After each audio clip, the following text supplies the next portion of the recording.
Saudara Menko Perekonomian Erlangga Hartarto bilang pemerintah akan mengkaji skema ambil alih utang kereta cepat Wush. Erlangga akan merinci lebih lanjut terkait rencana pengambil alihan utang proyek kereta cepat Jakarta-Bandung oleh pemerintah pusat. Prosesnya masih akan dibahas secara teknis dan komprehensif antar kementerian dan pihak terkait termasuk Danantara. Kita sedang bahas, nanti tentu akan dibicarakan secara teknis antar kementerian dan juga dengan solusi dengan Danantara. Artinya di dalam ini juga akan membahas soal itu ya Pak?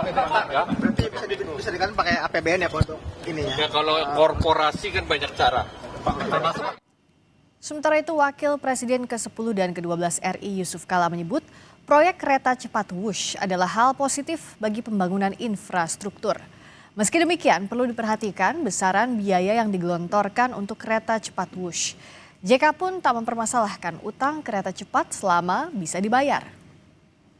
Ya, semua orang bisa berutang selama bisa bayar, itu aja. Kalau nggak bisa bayar, jangan berutang. Semua siapa yang tidak, saya juga banyak utang, tetapi saya bayar. Itu proyek besar itu memang dengan utang. Ya. Tapi kan sudah ditanggung sama Pak Prabowo ini, Pak nanti. Ya terserah lah beliau. Itu Pak Prabowo kita hargai bahwa bertanggung jawab. Itu penting untuk pemimpin.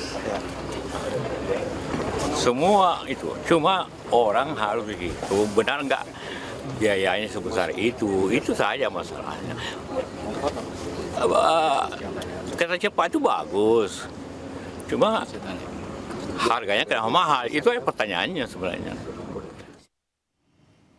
Pemerintah daerah boleh mengajukan utang ke pemerintah pusat untuk membiayai